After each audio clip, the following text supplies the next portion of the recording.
do this without him. Yeah, you always need that person in the background, that tech person. And why are they always young? They are digitally native. Why we have 7-year-olds, you know? We are live. Okay.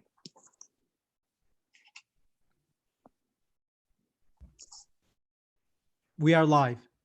Dick, you can I see start. it coming on. There we are. Why are they always young? They are digitally native. Good afternoon, everyone. Welcome to this Abraham's Table special online edition. My name is Richard Kubek, and I'm chair of Abraham's Table of Long Island.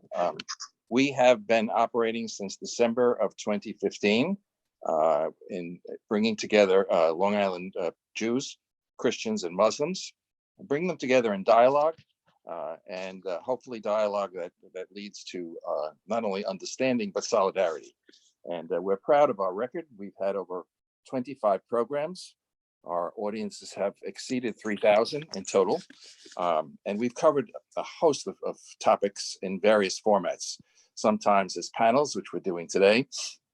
We've had panels on women in religion. We've had panels on immigrants. We've had panels on the nature of justice and charity. So many programs. We've had live concerts, as our annual Martin Luther King concerts have been produced over the last 2 years. We've had iftar dinners to celebrate the end of Ramadan. So we had 2 programs scheduled for the spring, and obviously the COVID-19 crisis forced them to cancel. One is a program on how we can constructively disagree with one another. And with all of us now stuck in our homes together, that might take on special meaning as we go week after week on top of one another. But that's going to be postponed until the fall. That would have been in March. And in May, we were planning an iftar dinner with a panel on the stresses on the modern family. So we will postpone that as well. So today's program is obviously very timely, and we chose it specifically because we are all concerned about this awful COVID virus and what our faiths can help us, how our faiths can help us to get through this crisis. April is going to be remembered, 2020, for a long, long time. It's been perfectly horrible in terms of the intensification of this crisis and the change in our lives, the incredible rise in unemployment that's been compared to the Great Depression, the fact that we're losing 1,800 people a day, which is over half of what we lost on 9/11, just one thing after another. And April is an unusual time theologically and liturgically because it's a month, this is rare, when Passover and Easter and Ramadan are all occurring in that same 30-day period. 3 holy seasons. And it has occurred to me, and I have said this, celebrating a holy season at an unholy time raises a whole bunch of tough questions. The truth is that each of these holy seasons, Passover for the Jews, Easter for the Christians, and the Ramadan for Muslims, all have an element of suffering and pain and sorrow. But each of them has an element of redemption and very specially liberation and hope. So we're going to be addressing both the sorrow and the pain and the hope and the liberation in today's difficult discussion, and it is difficult. There's nothing I enjoy more than reading the New York Times on a Sunday. I did not enjoy it today. Just looking at the headlines in the New York Times, the main story is rising shortage of dialysis units alarms doctors. That's COVID related. There was a 3-page story on what the next 2 years may look like. And the subtitle of the story is "Scientists Foresee a Long Road for the United States." There's a diagram on how 6 feet may not even be enough to separate us from getting the virus. And a front page story on how meat producers are a weak link in the food supply because of COVID, and we may have a meat shortage. So then I went to Newsday, and the headlines were just as bad. At a time when we're looking for leadership Newsday has an editorial basically saying that our president, Donald Trump, is, quote, rewriting history, quote, with a serial assault on the truth. Just what we don't need at this time. Every day they have a chart of which communities are being hit hardest. And right now, New York State has almost 237,000 cases. Long Island has almost a little over 55,000. And most disturbing, as if the pain and suffering and the sorrow of our brothers and sisters who are African American and Latino aren't enough. When you look at their communities, the cases are exploding. Brentwood today, 2479 cases. Central Islip, 1227. Huntington Station, almost 800. I had a conference call the other night from Huntington Station where we're talking about how to get food to people. People don't have food. So this is a time of terrible suffering. And it's a time when we're going to turn to our faiths for some meaning and some consolation. Last Sunday, I'll conclude with this. Last Sunday, Ross Douthat, who writes for the New York Times, had an editorial, an op-ed, and it was titled "The Pandemic and the Will of God." And in it, he addressed what theologians call the challenge of theodicy. How can you believe in a good and loving God when the world is filled with misery? And basically, he laid out two approaches. And he said, some people of faith say, you know, it's better when you confront something like COVID-19, don't ask the question why, just don't ask it, but respond lovingly and in solidarity with each other and with those who are suffering. But he went on to say, that's not enough. Maybe we should look for what God is telling us and try to discern what God means at a time like COVID-19, maybe so we can change our lives. So he threw that out there. And that's sort of a kind of a context we can use as we get into our program today. First, before we introduce our speakers, I want to give a special thanks to Mehmet Tetik from the Turkish Cultural Center, who's our techo guy and set us up. And I want to point out, if you look in your lower right screen, you will see an opportunity to say something. So we will be taking questions. You can type a question in, it will go to Mehmet, and then he will remove questions that are duplicative and give them to me. So the first part of our program, we will be dealing with our three speakers will be addressing the issues, and then we'll go to your questions.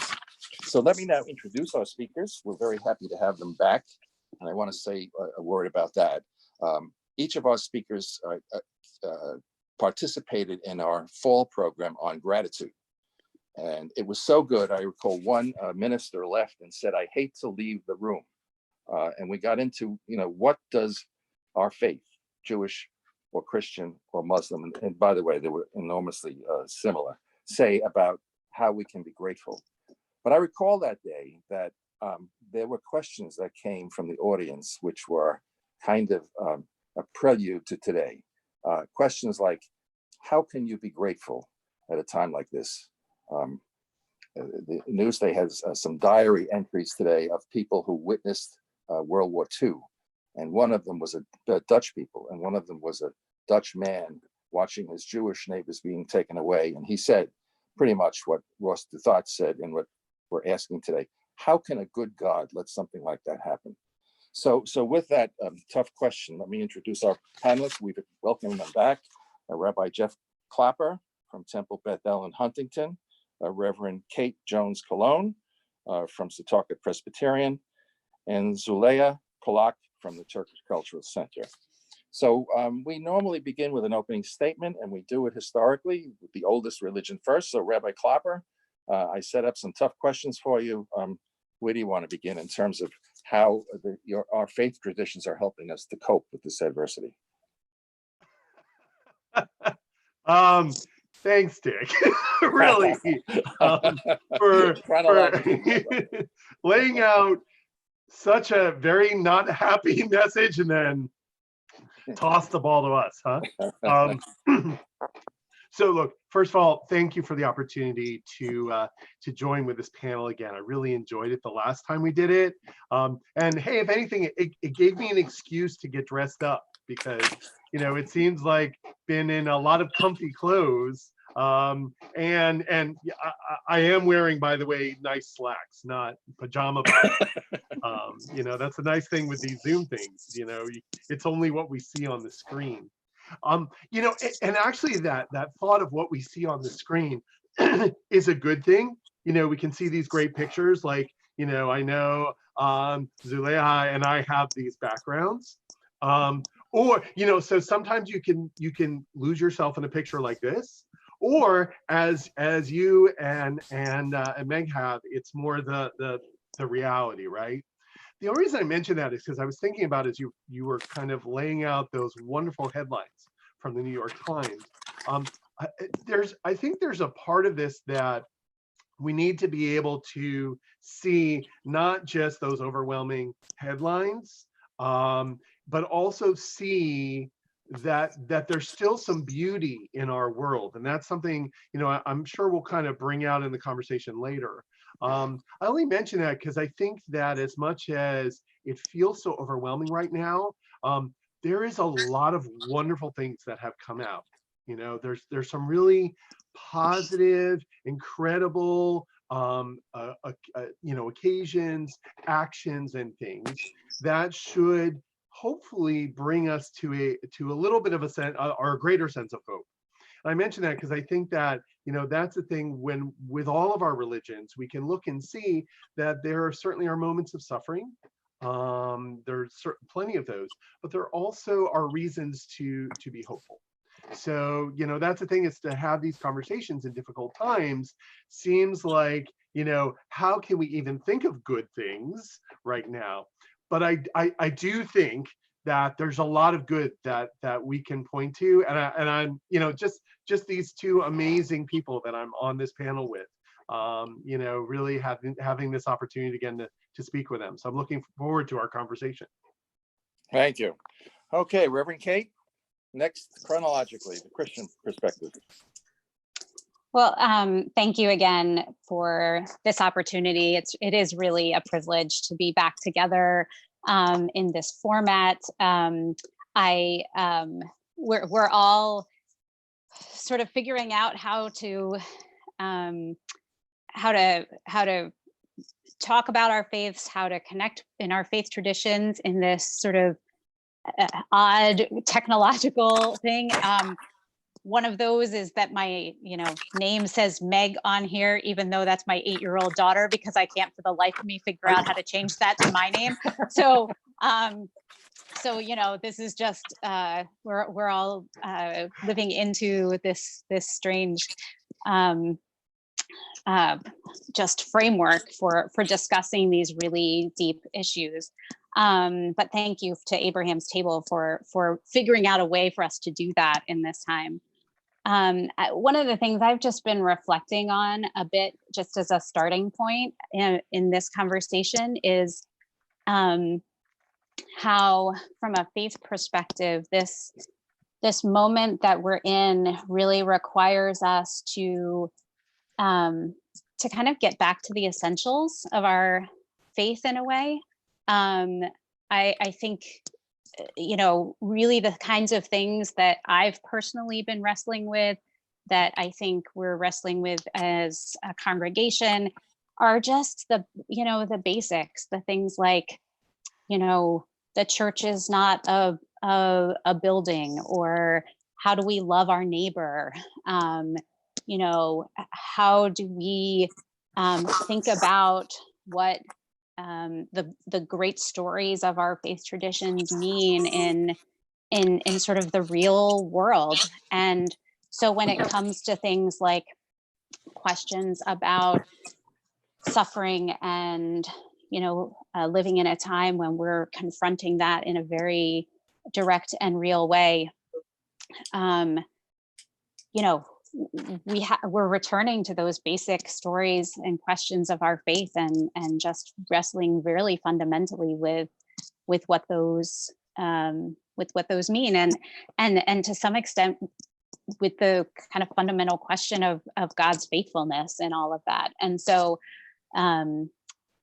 I think that's sort of part of my starting point with all of this is what are those those essential things that we're now being really confronted with, that so often in the day-to-day of living into our living within and into our faith traditions, we often get really wrapped up in kind of doing stuff and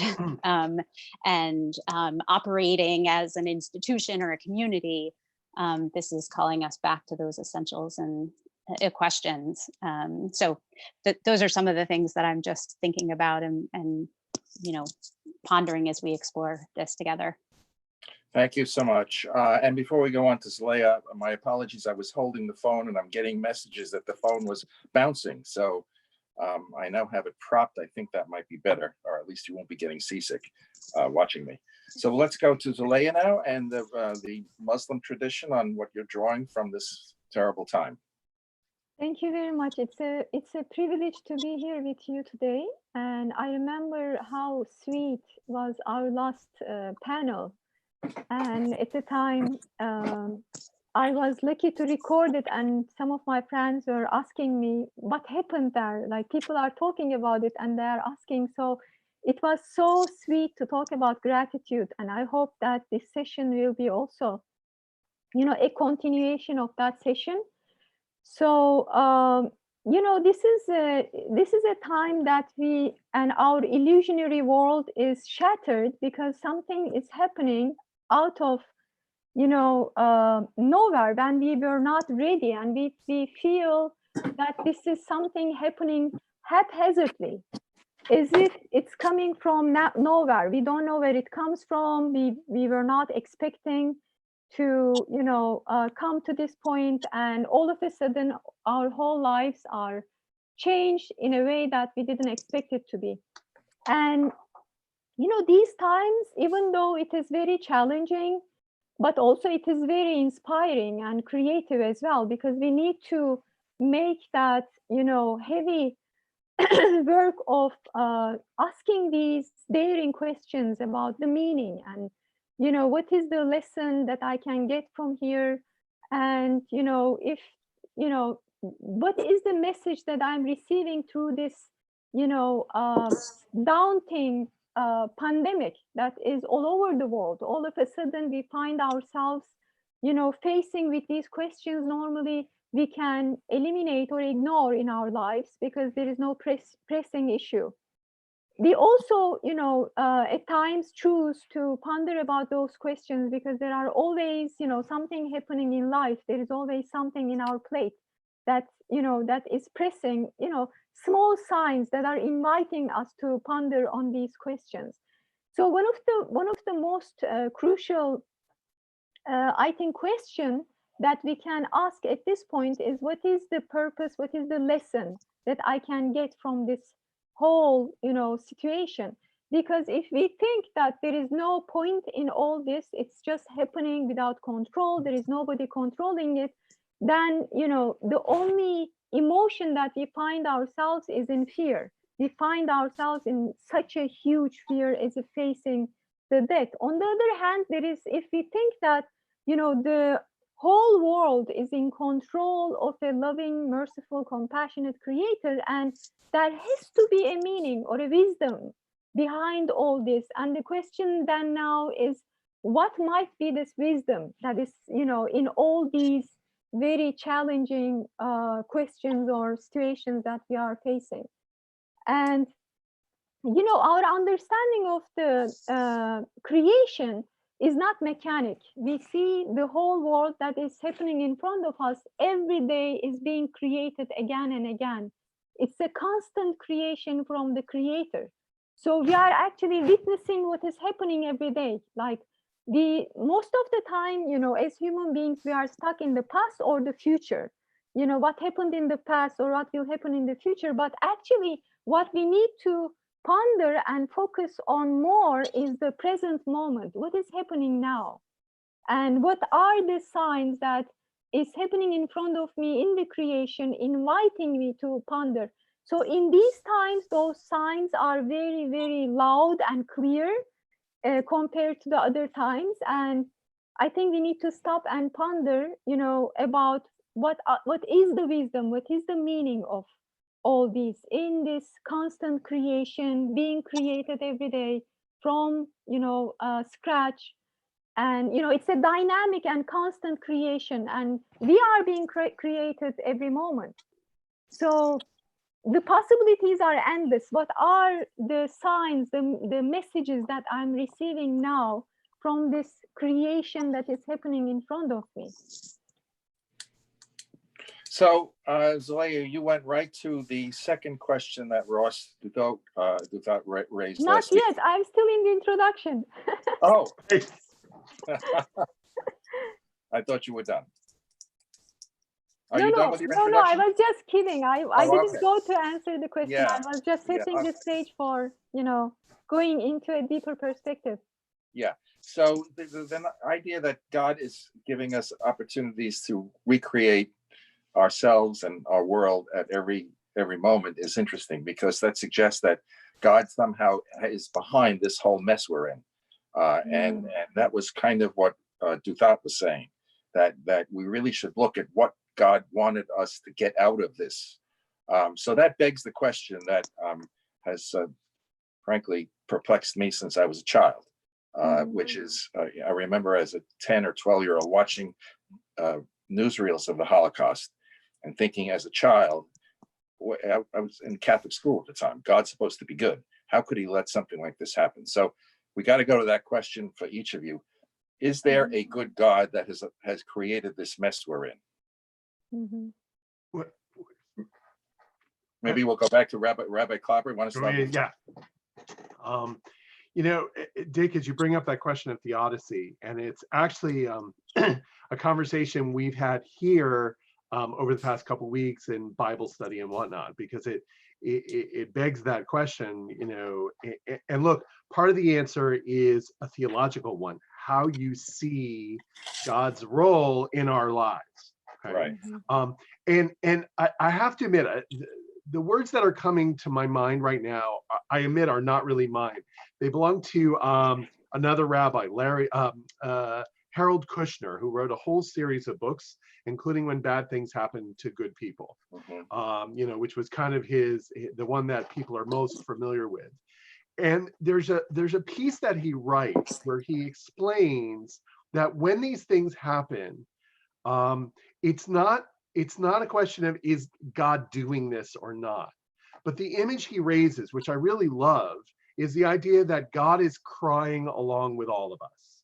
Okay, that it's not so much for God to do or not do, to change or not change, to make it go away, but in a way to see how we as humans, when these situations occur, and knowing, I love what Zulea said about this, daily creation, right? And even to take it sort of a biblical step, where it says we're all created in God's image, right?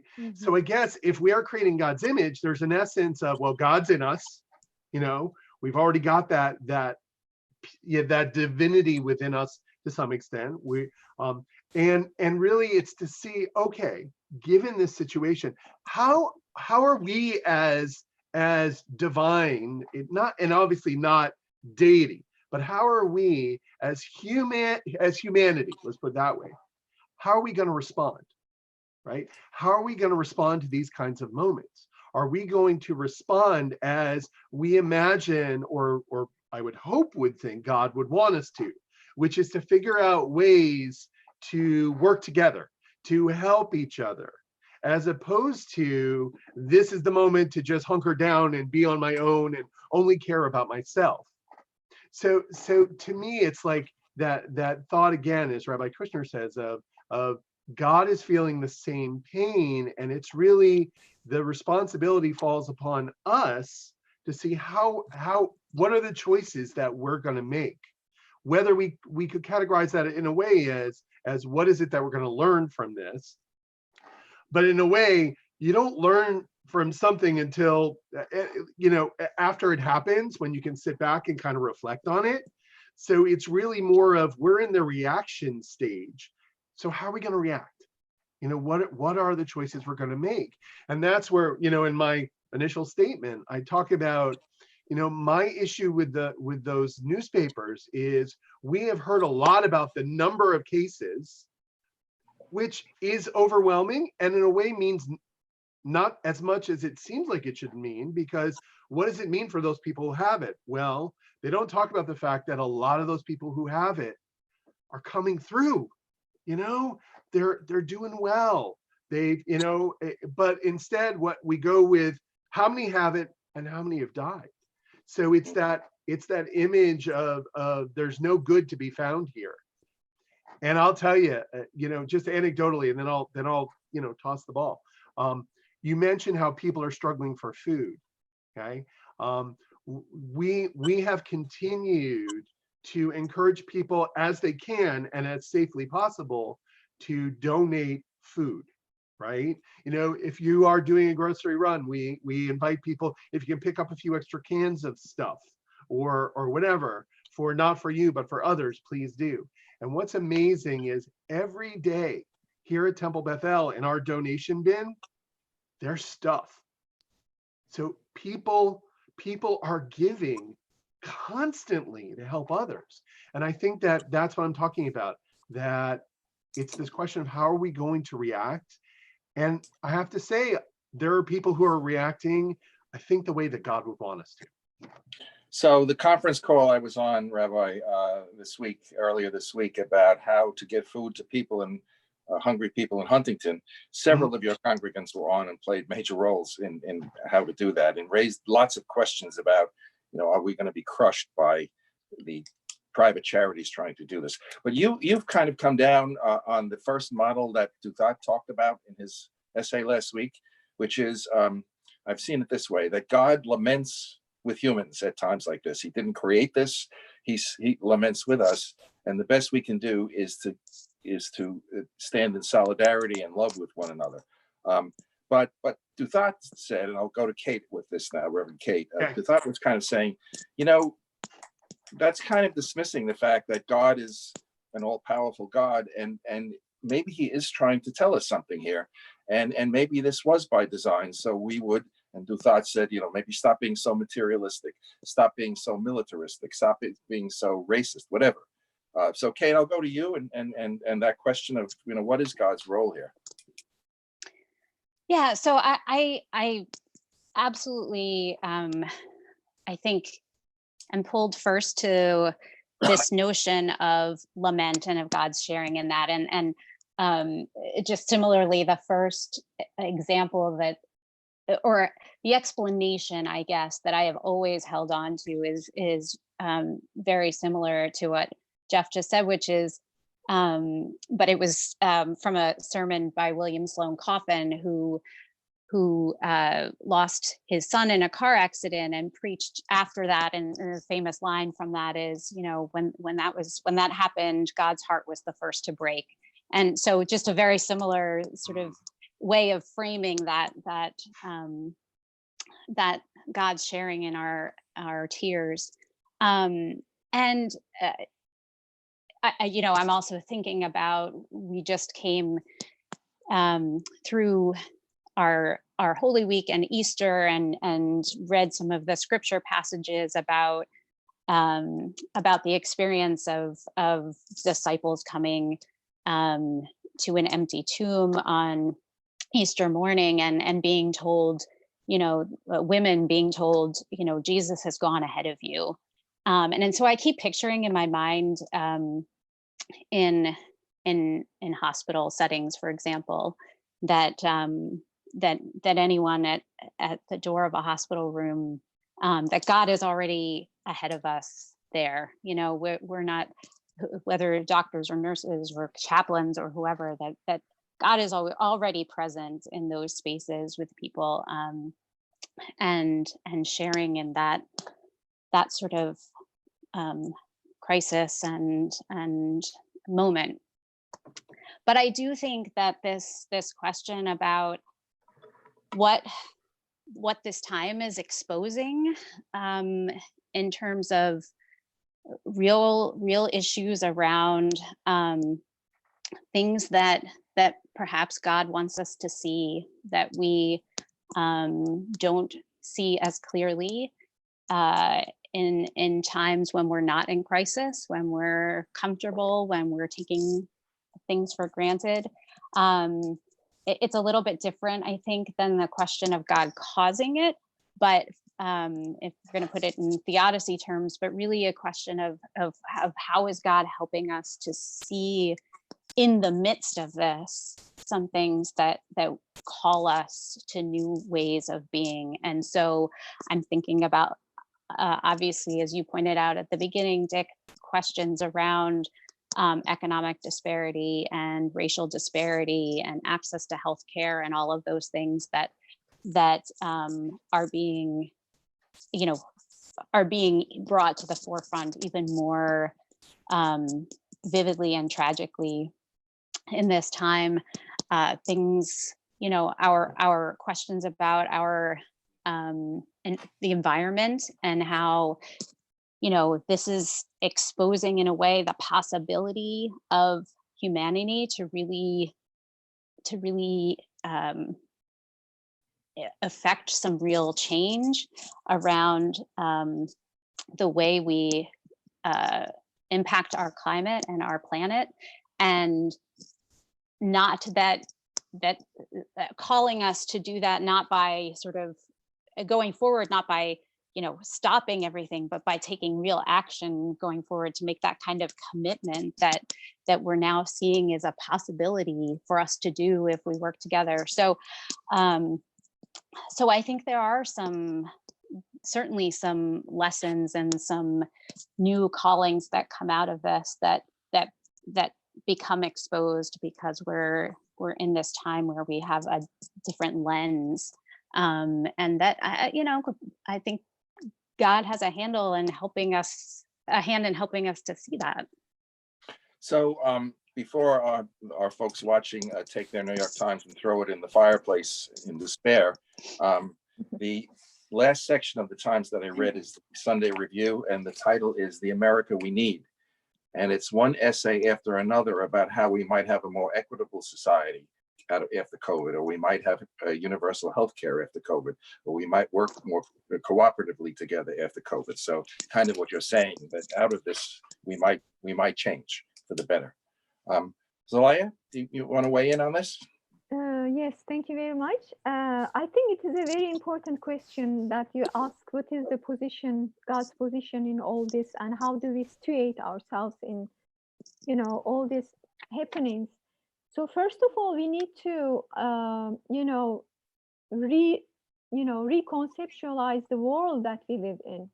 Like, we live in a world where there are paradoxes and there are duality, there are contradictions that we face every day, like good and evil, or, day and night, winter and summer, and life and death. We face these concepts every day. So to situate ourselves as human beings in understanding who God is, we are challenged with these concepts to realize that we are in front of an eternal being. We are limited. We are limited with time, space, and our own desires. At the same time, we have this need to know this unseen, eternal, infinite creature, creator, that we need to figure out who he is and what he is doing and what is my role in all of this.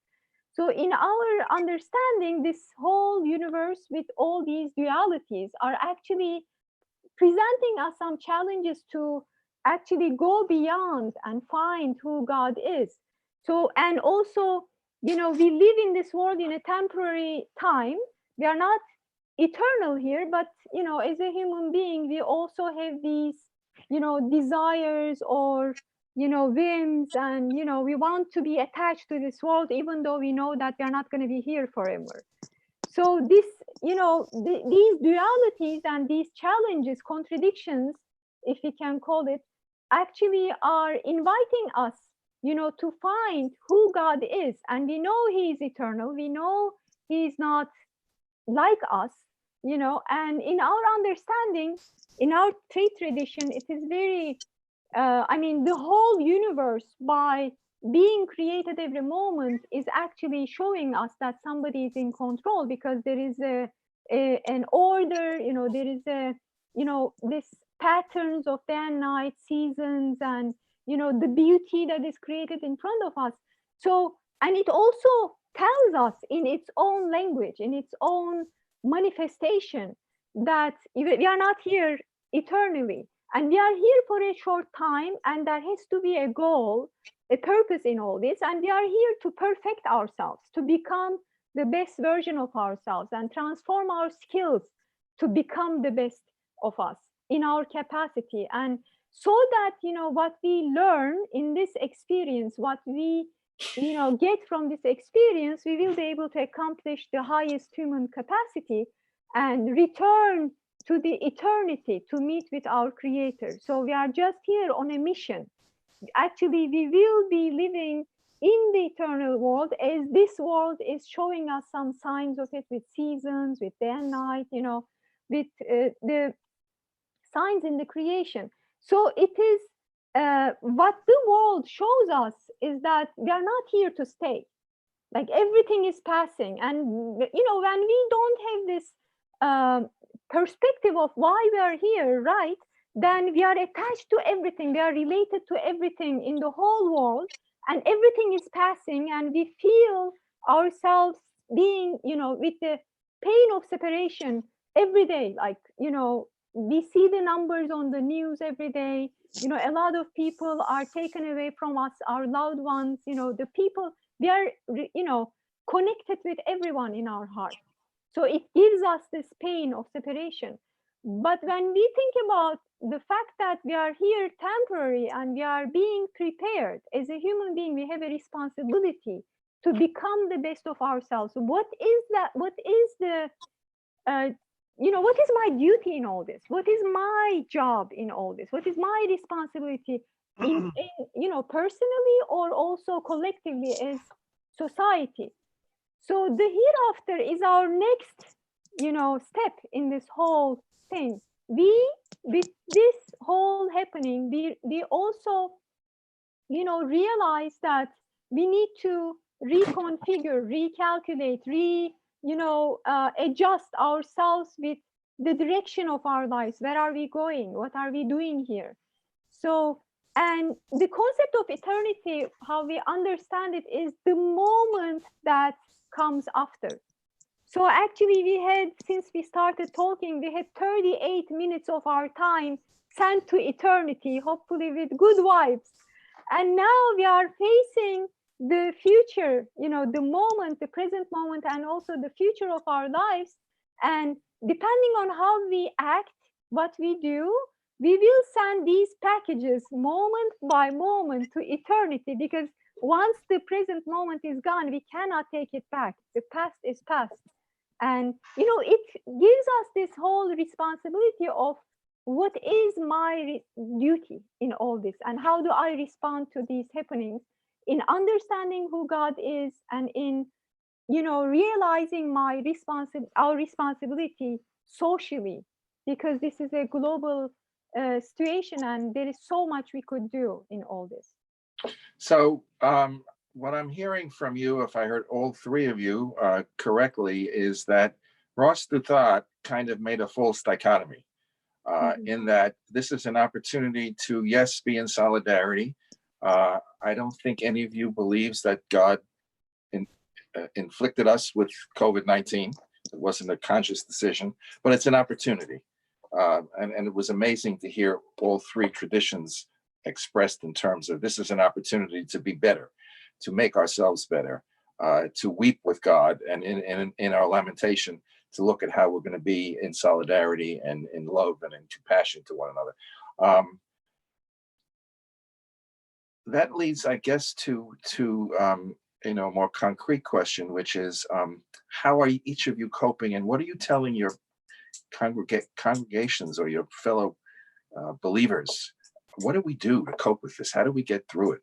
It's one thing to sort of understand, okay, maybe it's not an avenging God, maybe it's an opportunity, but maybe we'll start again with Rabbi. What are you telling your folks at this time? Because they're weeping, they're frightened.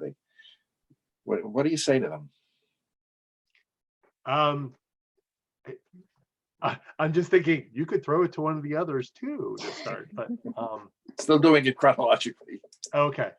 So what's the message? I guess in many ways, I'm feeling like the best message we can send at this point is, I talked about that balance. Judaism talks a lot about balance in life, okay? That we should have measures of all sorts of different things in our lives, not an overabundance of one, but really, and not too much or too little, but balance. So in many ways, I feel like our message that's really needed now has to be the balance to the only message that people seem to be getting, which is, this is horrendous. There's no hope. Again, like I talked about those headlines. So, a lot of our conversation has been about uncertainty, about though not sometimes directly and sometimes indirectly. Look, we're living in a time of fear. And the thing that I feel is, it's not just fear. I feel like we've gotten to a place of fear now. And before now, we were in a place of panic. That was really what was driving everybody's thoughts. That's why people bought mounds of toilet paper, so that now you go to the store and there's not so much, right? It was that panic that first set in. And now as people are recognizing, okay, we're quote unquote okay at this moment, people are still feeling fear, and the message they hear is, you should be afraid. And I think that for us, it's not that our message shouldn't be, don't be afraid, it's fine. I have to say that I'm horrified when I hear about these people who will go out and maybe this will be, a moment of hate for me, towards me, but the people who are going out and saying, well, open the state, open the country, because I should be able to make the decision for myself if I want to stay at home or not. And to me, what's interesting about that is, I was thinking about this in a context of Passover, right? We just finished the holiday of Passover. And of course, what's the story of Passover? It's our freedom from servitude in Egypt, right? But the thing that at least the Jewish people learned right away, like immediately, right? We get to the other side of the Red Sea after it's parted, and we're already on our way to freedom. And what is it we learn? We learn freedom doesn't mean you get to do whatever you want. Freedom means you have a responsibility as a larger community to live by values, to live by, commandments, mitzvot, guidelines that God has laid down, Moses has given, the Torah, the rabbis, for Judaism, that's sort of the archetype. But it's that sense of freedom doesn't mean you get to do whatever you want. There's a responsibility. So I think it's those two pieces that certainly has been our message of, on one hand, there still is a reason to hope that there is good in our world. There are good people working on this, and there will come a time when life will not be, you're stuck in your home. It may be hard to see it now, but there has to be that message of hope. And as well, the message of, we can't see ourselves as everybody in their own lifeboat, that we are, there's something going viral on Facebook now about how we're not all in the same boat, because all of our boats are a little different, depending upon your situation, your high risk, low risk, whatever. But we are all kind of facing this wave together. And part of it is we have a responsibility not only take care of ourselves, but to certainly do what we can to care about or for others. Beautiful. Okay, Reverend Kay, what are you communicating to your congregation? Yeah, and I think just to pick up on that, what I was saying at the beginning about us kind of getting back to the essentials of what we believe and what we know from our our scriptures, our understanding of who God is. I mean, just fundamentally love your neighbor, right? I mean, if we just, everything that Jeff just said is, how do we love our neighbors? Like we do that by understanding that everything we do impacts those around us. And so we stay home because we love our neighbors, right? We figure out how to feed people because we love our neighbor. We recognize the diversity of experience that everybody is having in this, whether, for some people it's a very slow and kind of, it can be a very lonely time. For other people, it's a very, high demanding, high energy, at work and, in their essential services kind of, it's a very different experience. But if we recognize the diversity of our experience in that way, and yet love one another because we love our neighbors, like that helps us sort of understand who it is that we're called to be in the midst of this and what our responsibility to one another is, how we think about building the beloved community in the midst of this, that kind of thing. And then I think just corollary to that is what we understand about who God is. And that's just, so what I keep coming back to, and I think I'm saying it a lot because it's what I need to hear too, is that God is present and faithful. So there's no part of this experience that God is not present with us. There's no part of this experience in which God has abandoned us. There's no part of this experience that someone is going through alone, because God is right there with them. And so from just a fundamental faith perspective, those I think are kind of the primary messages, and really holding those two things together is what we get if we look at those fundamentals, like the 10 Commandments, that really just talk about how we love God and love one another in a community, and recognizing that throughout the story, whether it's the scriptures or the story of humanity in general, there's always going to be times of wilderness. And that's something we've been talking a lot about as a faith community in the past several weeks, is how do we understand wilderness and what that's like, and what that means for us as we both experience it and look ahead to the other side of it. I had an opportunity some years ago to ask a prominent Catholic theologian. I was at Catholic Charities at the time. We were having a retreat of some kind. His name was Brian Hare. And I said, what is the Christian definition of love? And he had a one-word answer: service. Service to one another. So Leah, you want to weigh in? Yes, thank you very much. I totally agree with all that is said so far. And I also believe that it's a time to take responsibility. And when these things started happening in our community, all of a sudden we had this surge of lots of Zoom meetings.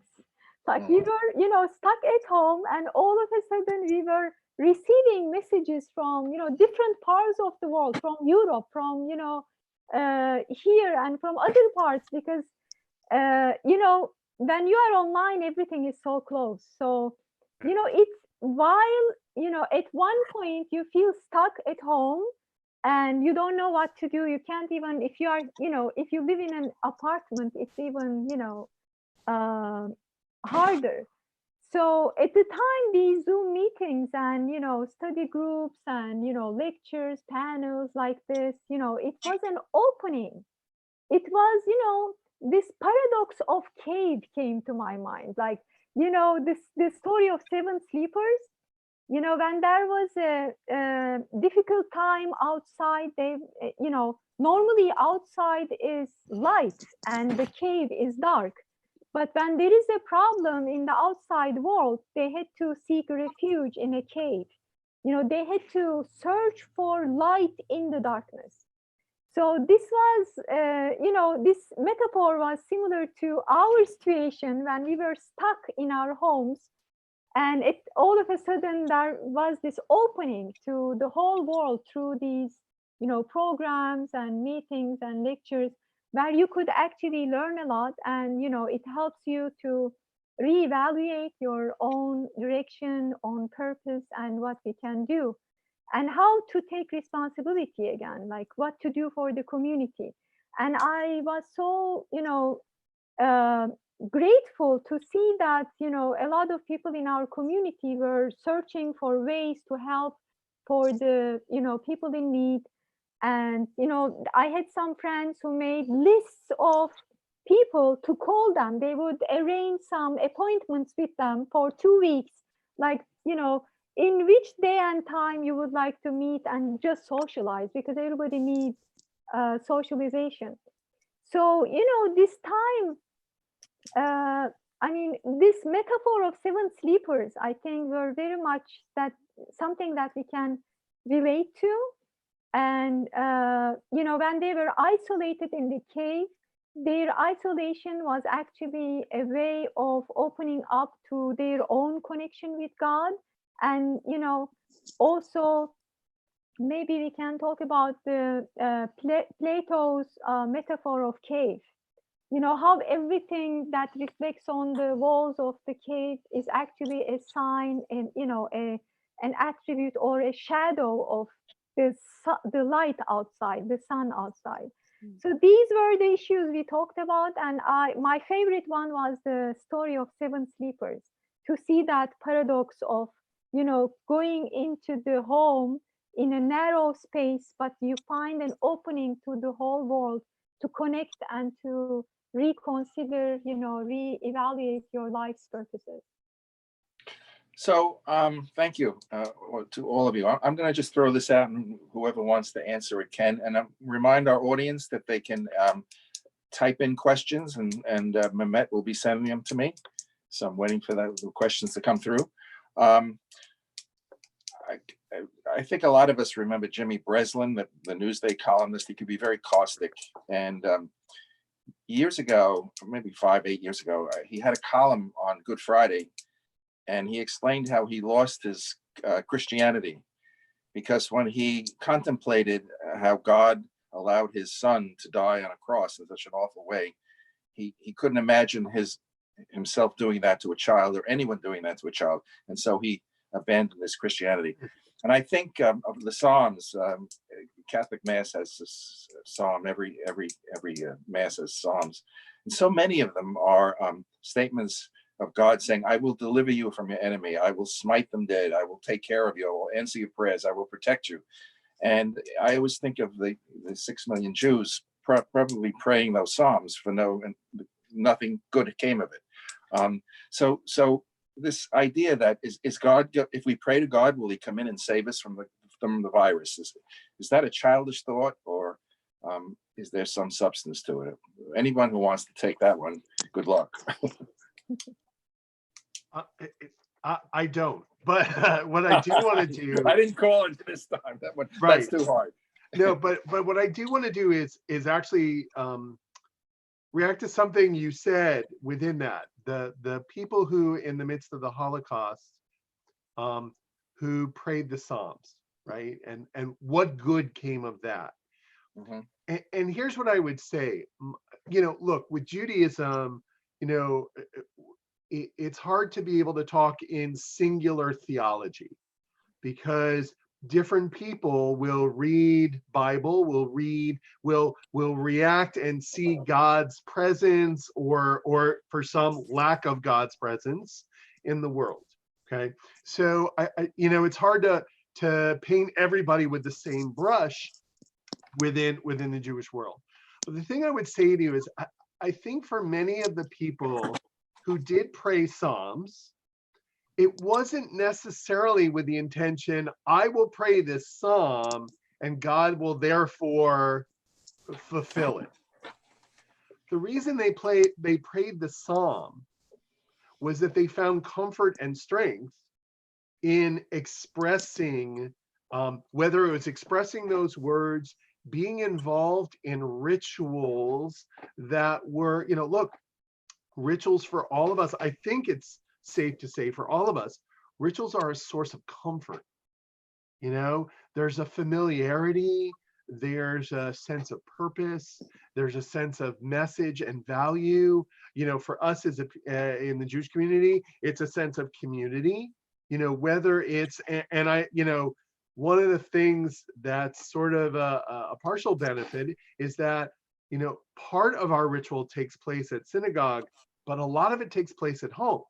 So even if we're not able to be here, you're at home, you can still do those rituals. And a lot of people do because it brings them comfort. And that's the thing is, I think in the midst of terrible times, and look, I do not want to equate what the people went through in the Holocaust with what we're going through now. Right. I think it's unfair to try and by the way, it's not just because it's the Holocaust. It's really any experience in life to try and equate, because again, each person's experience is their experience, and to try and say, they all fit in the same box doesn't really, I'm not so sure. But I think again, it's like the people who are turning to faith, and I imagine there are some who are turning to faith because it's the hope that by doing this, God's going to change the outcome or change the world.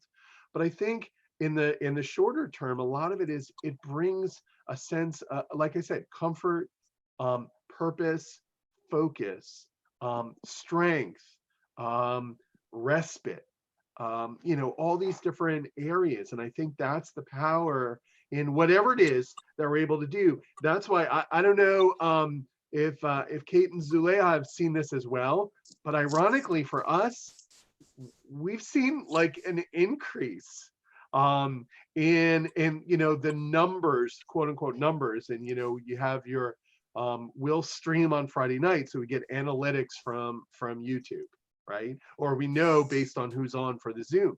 And I'm telling you, we are getting more people than we might physically do in the actual sanctuary on a regular basis. And again, I think it's because people are looking for that, whether it's the sort of normalcy or the faith or the strength or the comfort or the connection with others. But I think that's what these rituals do. Anybody else? Kate, you want to weigh in? Yeah, I think, my response to your overall question is just, God is mystery.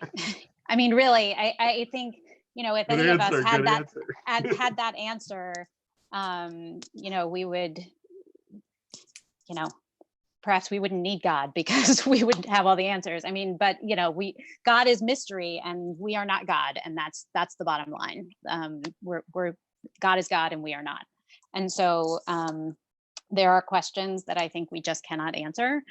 I think when it comes to prayer, there's this similar sort of mystery in what happens in prayer that is very much about it changing us and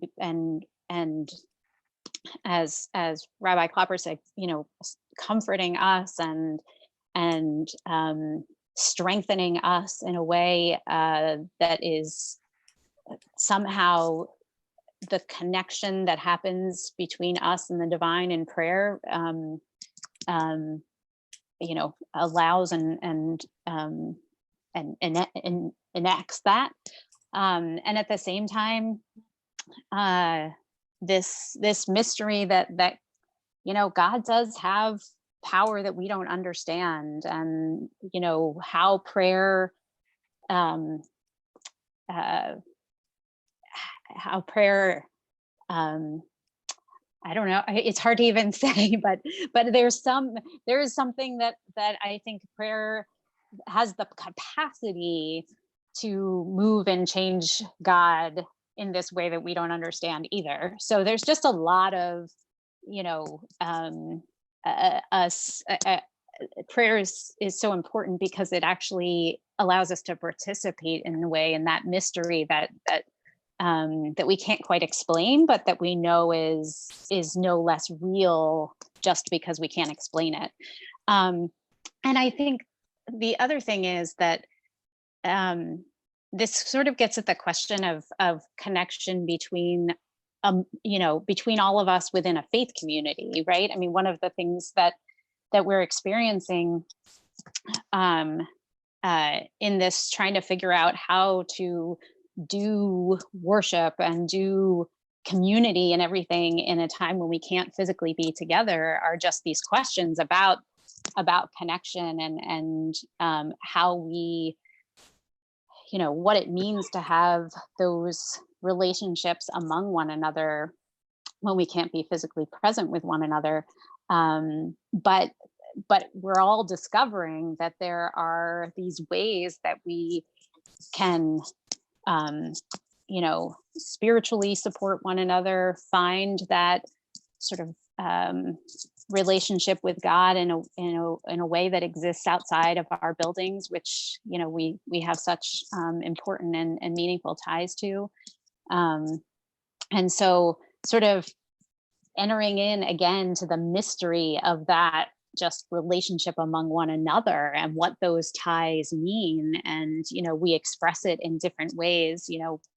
I might call it, in the context of our community, like the body of Christ, but it all is the different ways we explain the same thing, which is how does our faith connect us in our understanding of what happens within those relationships. So lots of just mystery as far as I'm concerned about all of it. It plays out in real behaviors. Mm-hmm. Mhm. Yeah, Zelaya. Yes, thank you. The concept of prayer is really important to understand because there are different kinds of prayers. So first of all, the goal of our life here in our understanding is to be able to connect with the Creator all the time, like to realize that we are in His presence all the time and to connect with Him in the best way.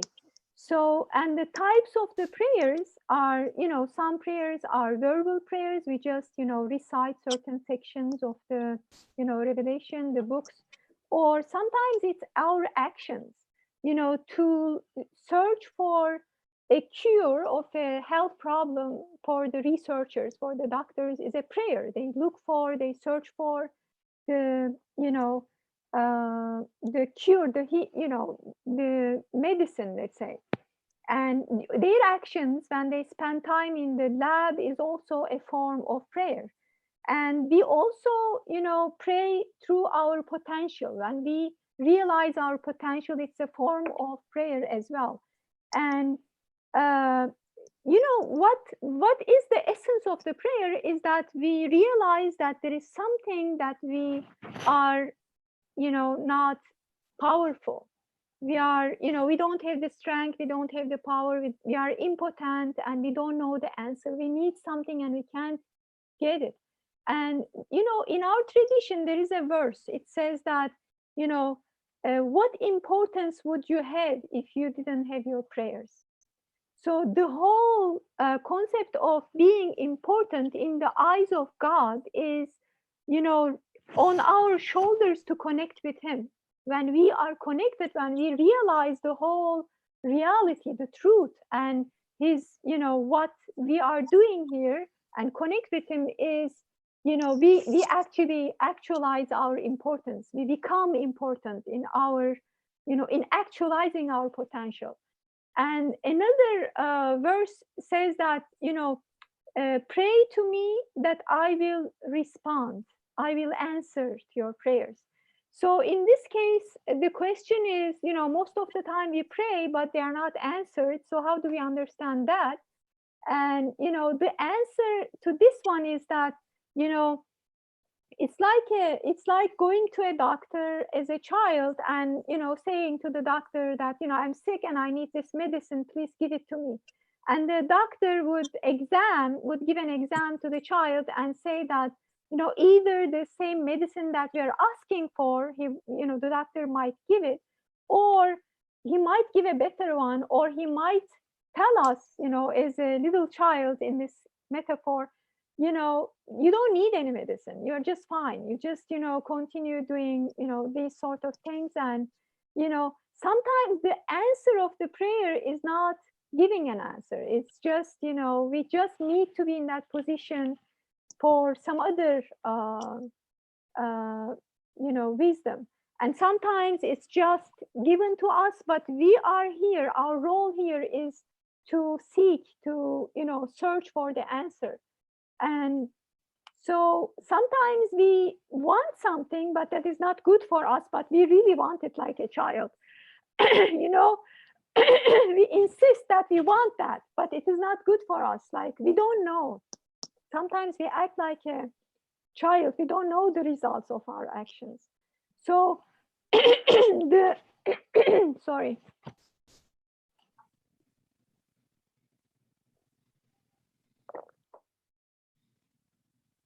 Sometimes we need to realize that, maybe what we are asking for at the moment, we need, there is some lessons that I need to learn, and it is not given to me right now, but it gives me a responsibility, either through my actions, through my verbal prayers, or, seeking for the, medicine as a doctor. It's all kinds of prayers, and we need to be responsible in realizing and understanding the wisdom behind it. The gist of it is that we understand that we are impotent. We are not powerful. There is a power, beyond us that we connect with. And this is an opportunity to connect with him. And the time of sickness, for example, most of the people are inflicted with this, pandemic. And the time of sickness actually is, is a form of worship, because there are two kinds of worship. One is affirmative, like you do prayers or fasting, you take an action. And the other one is negative. It's like you're not doing an action, but just being in a position that you realize your vulnerability. In itself, it's a worship. In itself, it makes you realize who your creator is. So it's just being in that position makes your life, more fruitful in understanding your true reality. So this neediness and vulnerability at times is itself is a form of worship. So what I'm hearing from each of you is that this time of grief and sorrow is a time for us to grow in service, grow in love, grow in who we are as humans. I'm going to ask we're going to go to some questions now, but I'm just going to ask maybe a quick response to this.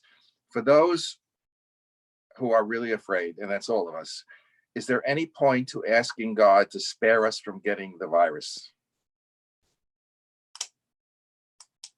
Is that prayer appropriate? I mean, think about it, first of all, from what comes from our own being. I mean, the first reaction all of us has as human being is to try to protect us from getting the, take the precautions. So that tells us in itself, that tells us something, that we all need that prayer. We all need those type of actions, taking the precautions, being careful about what we are doing. That's also a form of prayer. I mean, this is something I think. But is there a God who's going to make that decision? If I pray enough, I'll be spared the virus. That is a hard question to ask, because, prayer, the purpose of prayer is not to get the results. Like in a time of drought, the purpose of prayer is not to get the rain. It's to connect with him in a way that we understand it in a better way. Like the time of sickness is to get to know him through his attribute, which we learn as healer. He is the healer. So he is the, powerful. He is the authority. So these are opportunities for us to communicate with him in knowing these attributes. Kate, what do you say? If we pray enough, will we be spared the virus? Yeah, so I think you asked two different questions. So I just want to answer both. The first was, is it appropriate to pray that? And I think the answer to that is yes. I mean, Okay. otherwise we have to throw out the Book of Psalms, because it's like every one of those prayers is, please do the, Help me out. And I think that's perfectly appropriate. I mean, we all pray for that for ourselves. We pray for that for our world. We want to see the end of suffering, and that is our constant prayer, whether it's personally for somebody we love, for our neighbors, for the world.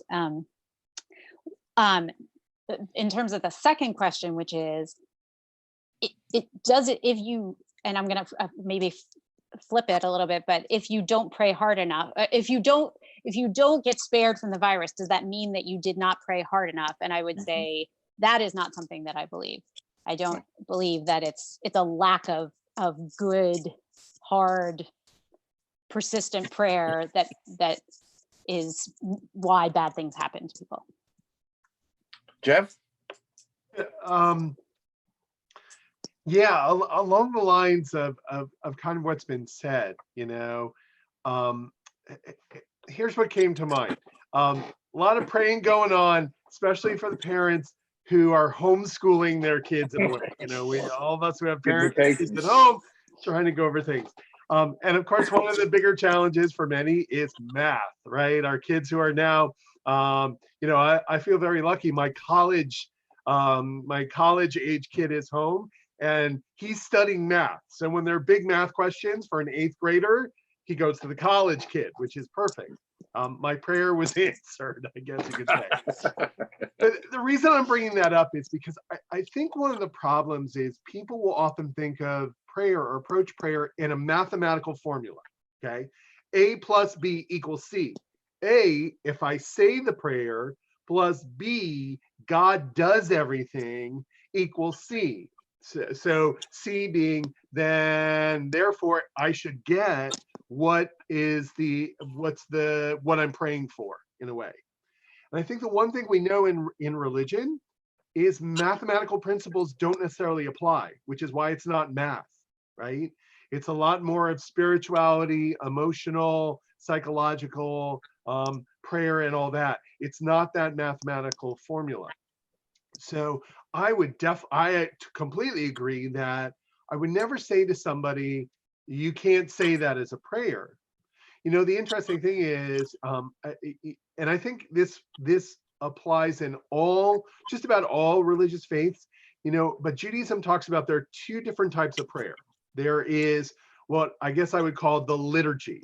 Those are the words that are written down and we're all going to say because that's the way it works, whether it's I certainly have seen in Muslim prayer, there are the words in Arabic, right? Allah, I'm not even going to try because I will not pronounce them well. Same thing in Christianity and same thing in Judaism. There are the prayer blocks that we do, but there also is this that's what we call in Hebrew keva. It's the set prayer. But there's also kavanah, which is kind of like the moments of intention when we just let our heart say whatever our heart wants to say. And if people are feeling that that's the prayer they want to say, then that's what they should say. I think the challenge becomes then that in my mathematical formula, the equals is your expectation. So it can't be an expectation of if I say this, then I'm going to get my reward, which is God doing what I'm asking. It's that sense of prayer is our opportunity to express. And we even, we'll certainly encourage people to pray to God, whatever words come to mind. Could be a dialogue, could be a question, could be, we'd like to believe that you could be angry with God, that things are not going the way that you would hope. and God can again, it's that sense of God can hear those words, if we could use those kinds of humanistic terms. God hears them, and then God's I love the way that was put. God's heart was the first one to break. Yeah. So I think it's not a sense of saying to people, there's a prayer, what you say is not okay. It's no, prayer is your opportunity to express the words that help you connect, that help you kind of release and even get a better sense of what's inside. Mhm. Beautiful. Thank you all. I would like to add one more point, which is, we need to understand prayer in multiple ways. So if we are praying, God, please save us from this pandemic, that is a verbal prayer. But at the same time, we also have the responsibility of quarantine ourselves, right? Not going outside or, interacting with other people. That's also a prayer. And, when you take the responsibility and do the prayer with your actions, it's most of the time, 95% of the time, it's accepted. Because, prayer is two-faceted concept. So what you say actually motivates you to take the action. So if I'm aware that I don't want to be, inflicted with this pandemic, I pray with verbally, and I also take the action. And as long as we are careful and we quarantine ourselves, it's most of the time accepted, isn't it? That's a beautiful image, that the isolation is a form of prayer. Beautiful. Mhm. We have some questions, so I'm going to pop the questions, as they say. And the first one is, do you think that the social restrictions imposed by the virus will have an effect on communal services in the future? Who wants to take that one?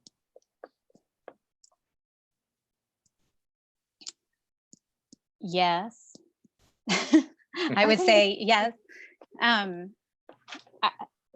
think the question is sort of how long into the future, I guess, is one part of that. But I think we're all going to have to really do some thinking about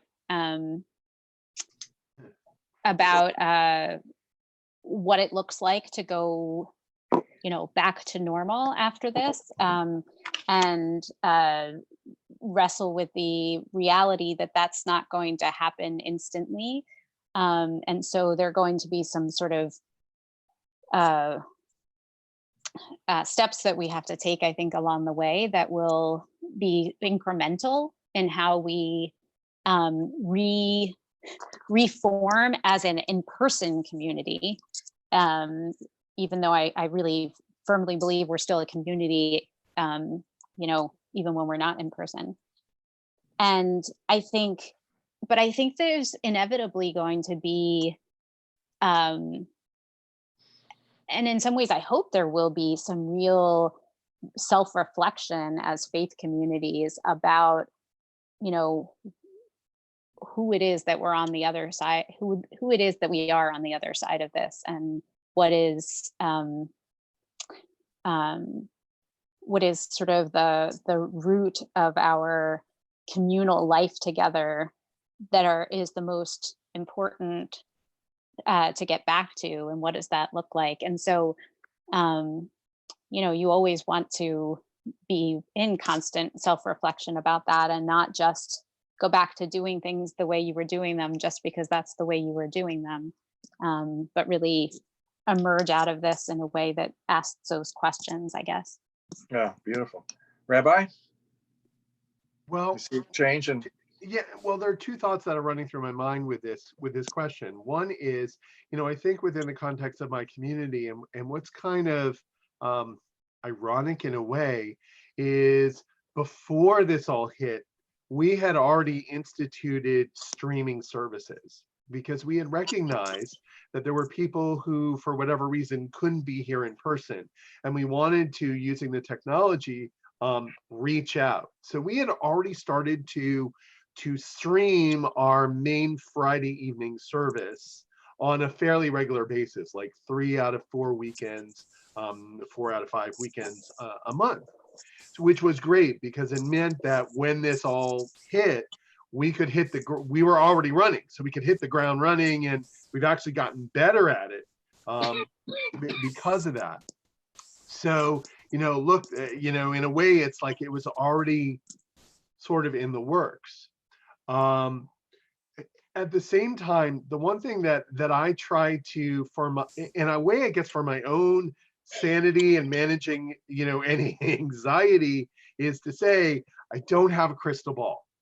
I don't know how this is going to turn out.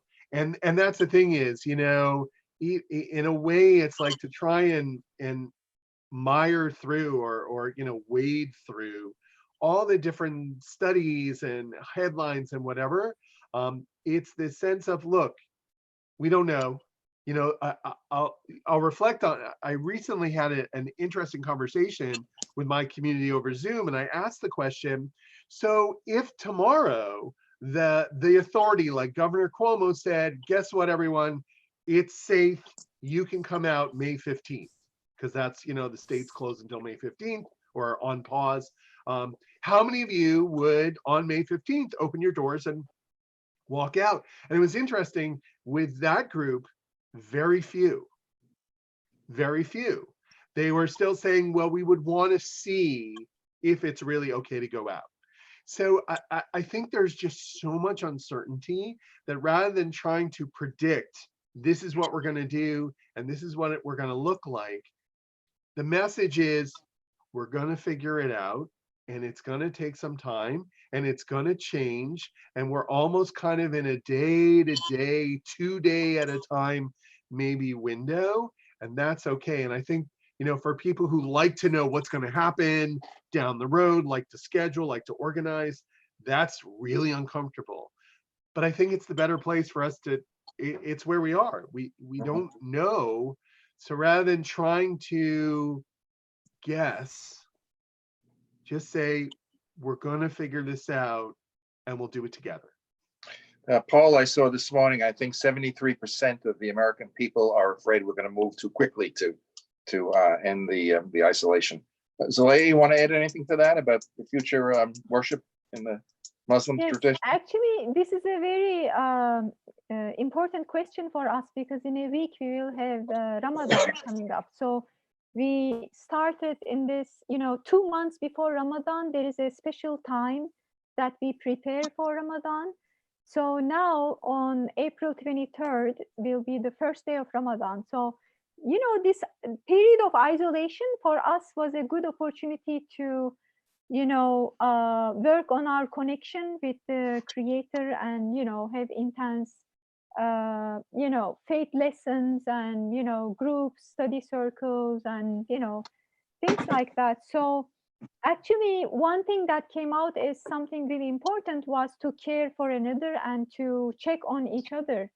So, and to keep the spirit of community, even if we cannot be together for the Friday prayers, but we can still connect. So some, mosques stream their, sermon online. So people were able to connect and, strengthen their faith.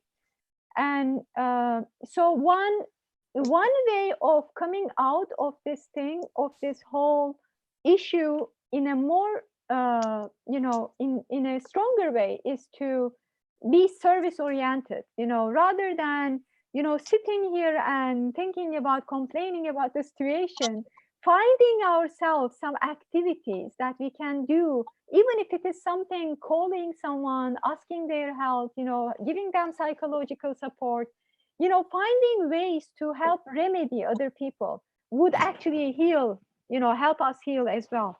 So right now for Ramadan is an intense time of connection, and we actually celebrated like with breaking the fast every evening. We won't be able to do it now, but at least in spirit we can be connected and try to feel it as much as we can. So the Abrahamic definition of love is service. That's what I'm hearing from the three of you.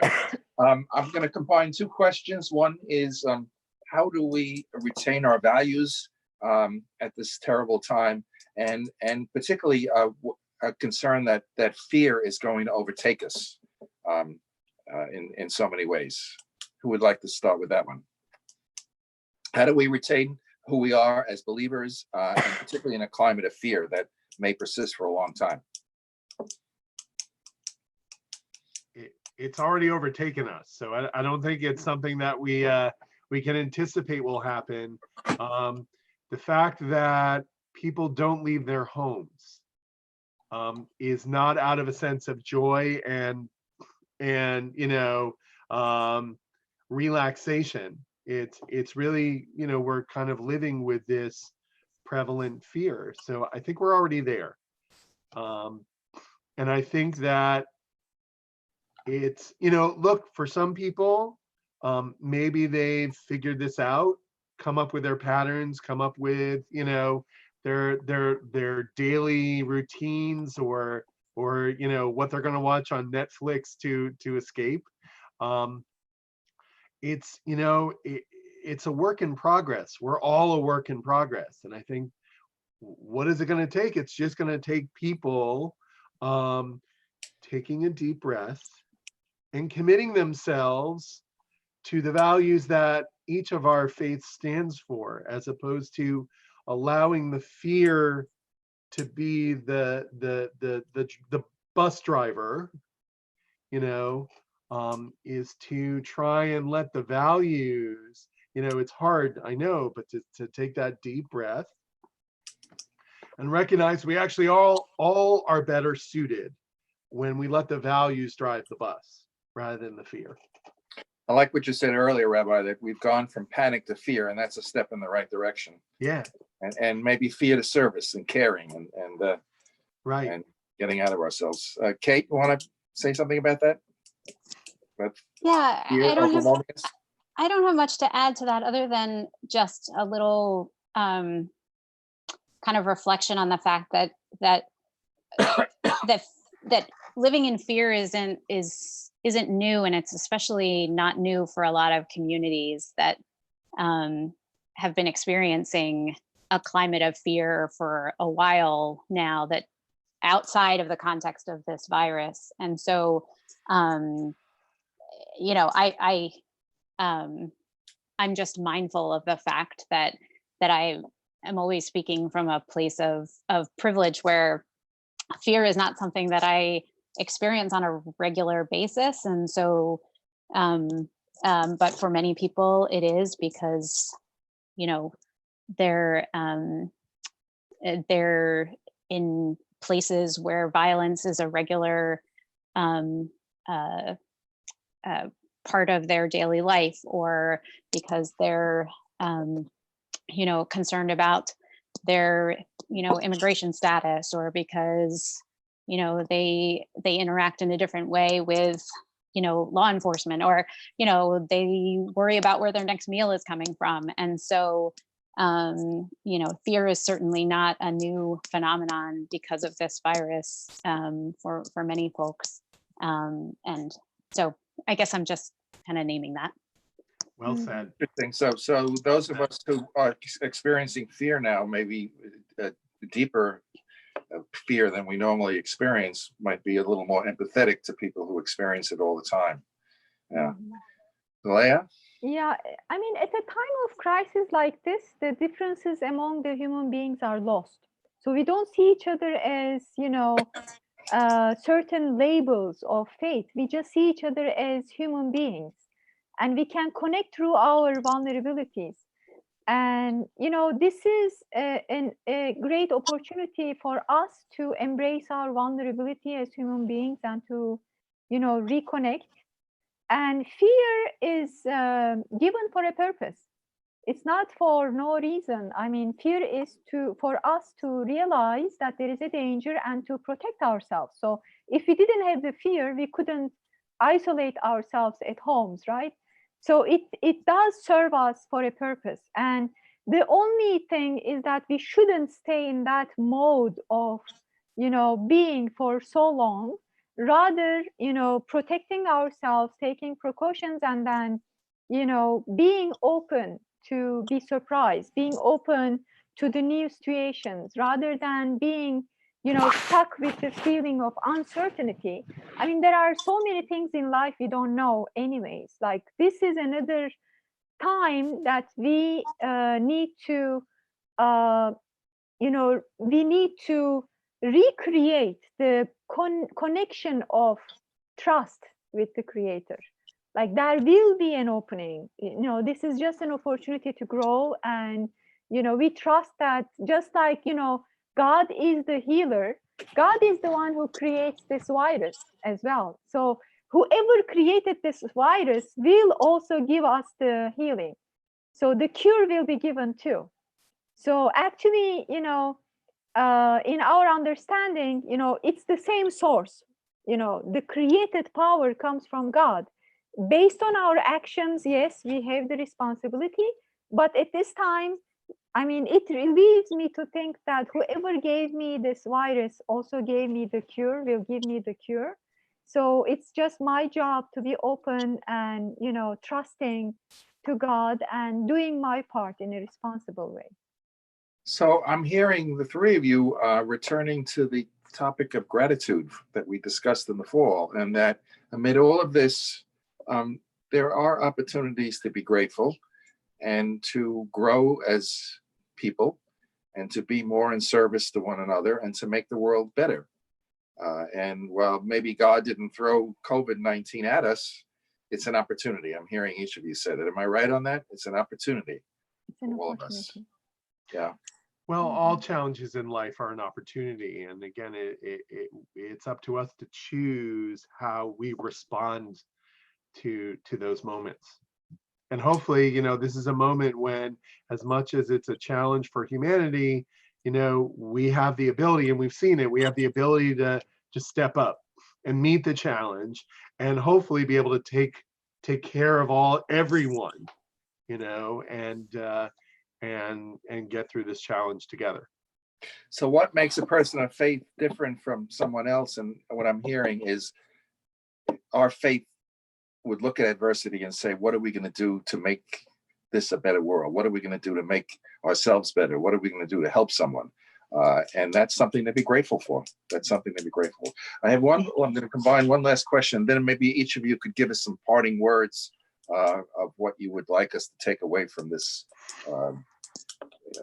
the difficult discussion. I mean, I really laid it out as we opened the program with some pretty grim information, and I feel much better right now than I did an hour and a half ago. But here's the final question. If our purpose is to please God, how do we please God at a time like this? I think the answer is service. But someone else asked, what do you think of those religious leaders who are saying, to please God, we must come together in community and congregations and be together at this time and not isolate ourselves? And there are religious leaders who are saying that. I mean, my first reaction is that this is against what science tells us. So, we cannot come together. I mean, if I would suspect that this is a responsible invitation, because it's very obvious that we need to be in isolation to protect ourselves. So I would be suspicious of their sanity. Well, one of them actually died from the COVID-19 virus. One of the ministers who said, let's keep the worship services going communally. Anyway, anybody else want to comment on that? I just think, fundamentally, we're just called to figure out the best way to love one another. And I think for most of us right now, what feels like the way to do that is to protect and take care of one another. And that means we do everything that we can to keep each other safe. And obviously for a lot of folks, that's who are out in the front line, on the front lines at hospitals, or who are essential workers, they are sacrificing tremendously so that we all have the comfort to stay at home and be taken care of. And so I think my faith would tell me that our responsibility in return is to do absolutely everything we can, to protect them, to protect, our neighbors who are at risk, in whatever way that is. And I just wanted to say one more thing about sort of the gratitude piece, and the notion that we, can learn or grow from that. I think that's absolutely true. I think we always, in these kinds of times, become more aware of those good things in our lives and the beauty around us. I think we're all drawn to nature right now in a really profound way, because it just illuminates for us goodness in a way that sometimes we take for granted, and we're able to see that somehow in a new way because of how special it seems in this context. But at the same time, I always hesitate about that line where we suggest that people who are suffering or going through suffering, that it's a learning experience for them. And so there's always that fine line when we talk about gratitude, that we want to be careful we're not suggesting that, what you're going through is going to be good for you. Because of course, what a lot of people are suffering and dealing with right now, it's not to learn something, it's just because it's awful. So. But there is goodness. My neighborhood is not the friendliest, and I often don't even see my neighbors. And during this crisis, I've been taking walks in the neighborhood. I usually do, but I notice now people are out. I see fathers playing with their kids that I've never seen before. I saw a family the other day, the two teenage girls, mother and father, and there was real affection between them as they walked. And most importantly, I see people greeting me. Typically, in this neighborhood, for some reason, when you walk, you just walk. But I see smiles, and there's a spirit I haven't felt since 9/11, frankly, of community. Jeff, you want to conclude on this idea of fear and what's our purpose of worshiping God? And well, yeah, what came to mind as I was listening to you lay out sort of the last thought was, in Judaism, we love to parse language, look at what the language says and kind of play with it, be critical of it, all these kinds of things.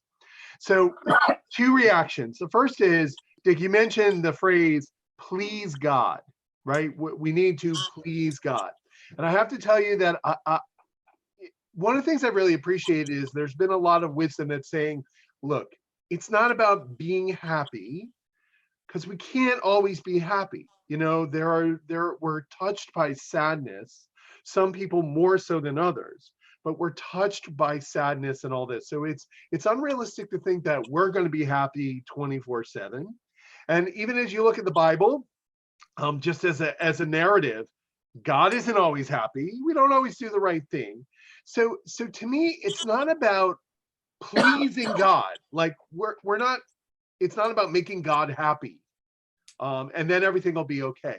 It's us living up to the path that God has put in front of us. And that's a nice thing, is for each of us in different faiths, the path is a little different.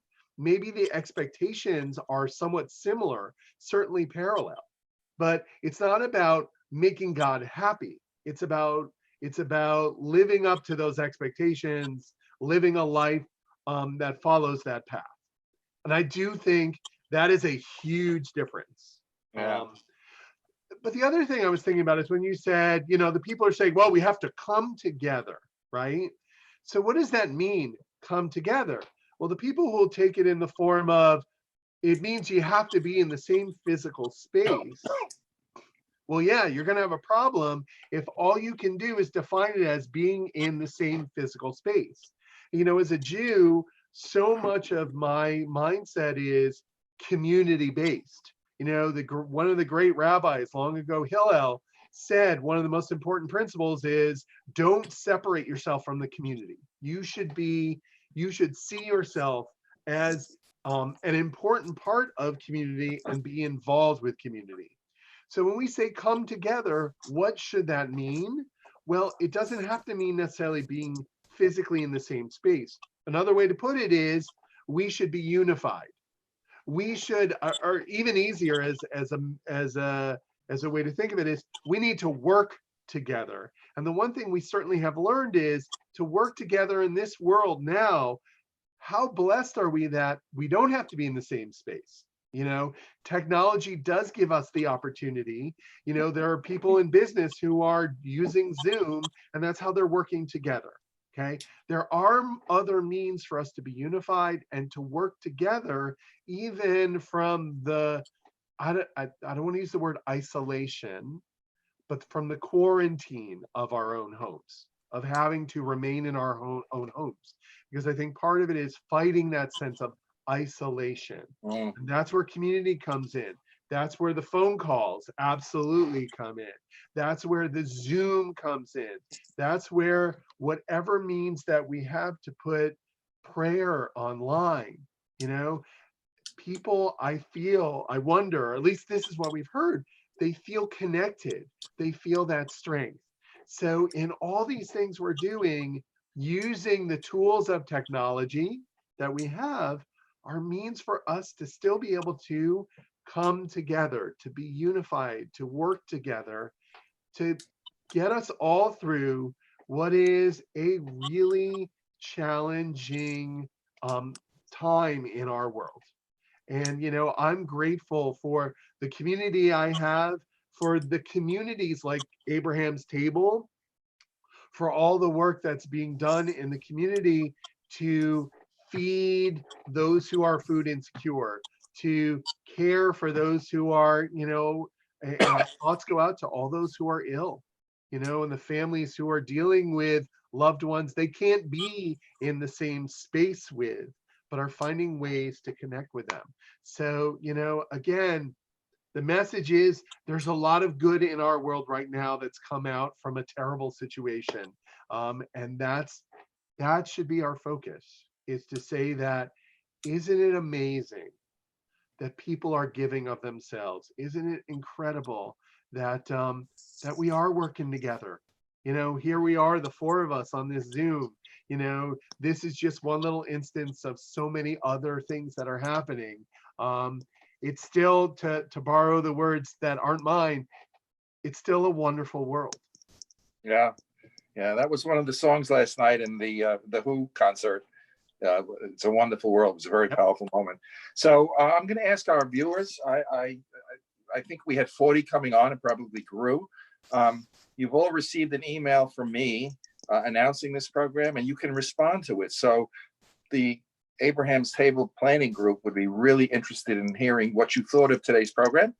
So you have an opportunity to email me and tell me what you thought, what was good, what we could do better. This is the first time we've done it, and any feedback at all. So a final word from each of you. Since our flyer had the word hope on it, so maybe a brief statement of hope to our participants. This was a wonderful community opportunity. So the statement of hope. Thank you so much. I think this was a great opportunity and great invitation for all of us to ponder one more time about what we are going through and finding the meaning. And I think it gave me a lot of hope to see that in different communities, different faith traditions, we are in the same, we are meeting in the same ground where we embrace each other and support each other, find healing in each other.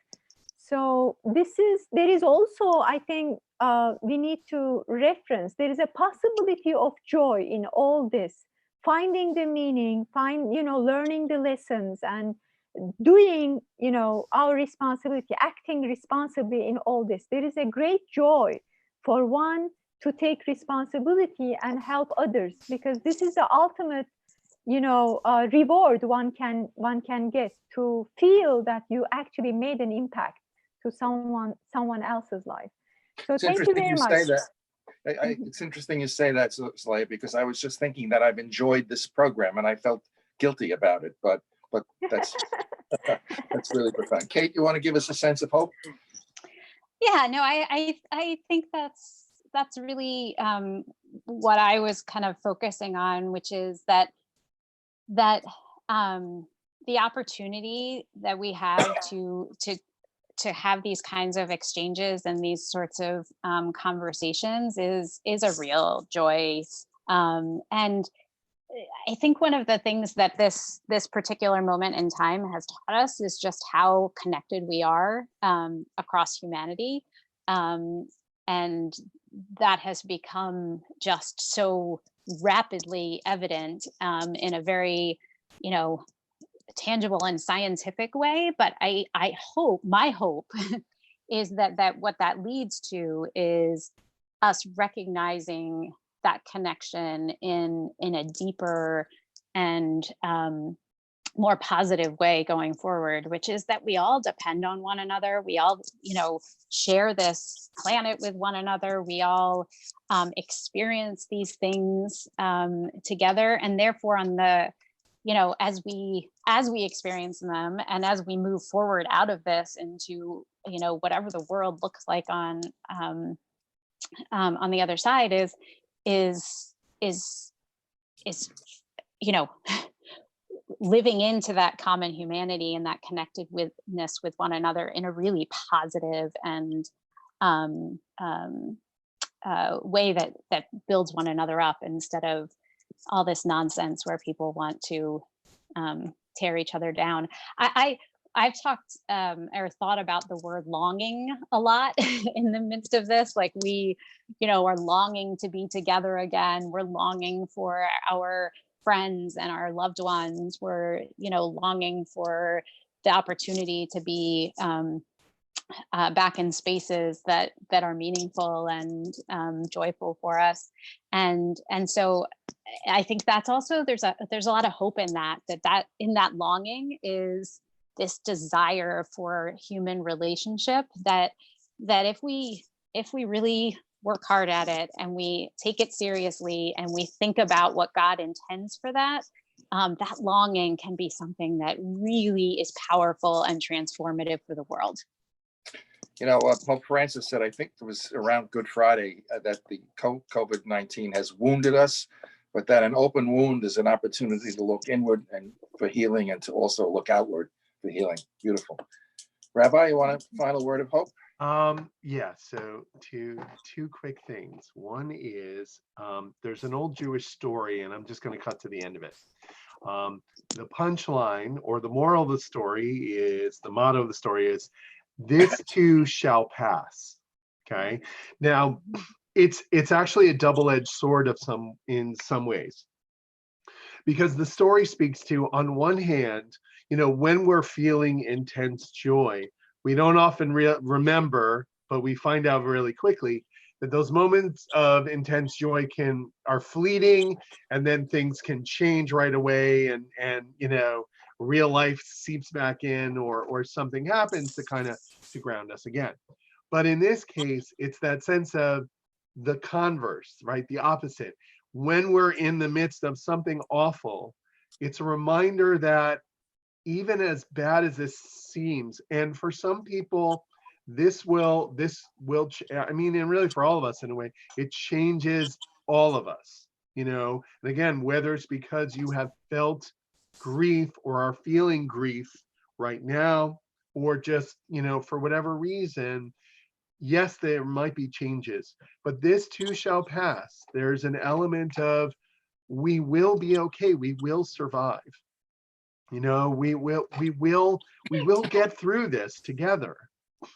And adjacent to that, or a big part of that is, part of my hope is aside from being an optimist and believing that we will work together, and there are already great minds, scientific minds who are working on this, worldwide.